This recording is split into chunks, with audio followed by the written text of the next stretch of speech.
For this session, I would like to give an overview of Primavera P6. You'll notice when you open P6, there's a full set of tools available in a customizable toolbar that wraps around the P6 workspace.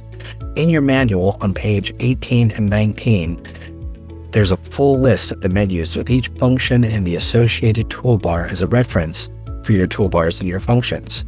I recommend to all of my students that they print these 2 pages out and paste them up in their workspace for easy reference. Let's briefly talk about the P6 workspace. In P6, you have 3 basic workspace areas. The first is in the upper left corner, the table area or the spreadsheet area. In this area, you have columns and rows that are customizable. The bar chart area is a timescale based area that contains the bars as well as the dates associated with your schedule. This area is also customizable. In the bottom layout, the default view is the details area. This area will display all of the details associated with the selected activity or project. Let's look at my P6 and I'll show you what's important to notice about these views. In my P6, I'm looking at my projects. My projects are listed in the table area. Once again, the columns can be customized. The rows are listed projects that I have in my enterprise project structure.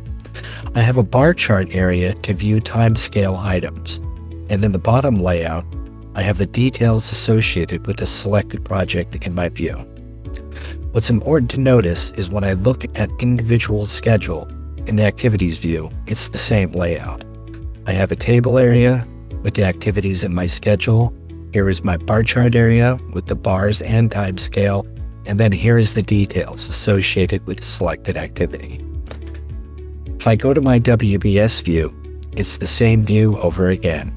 Here's my table area, bar chart, and details view. No matter what view I'm looking at, whether it's projects, an individual project with activities, or my work breakdown structure, the view is the same. It can be confusing, but once you get used to it, you'll catch on.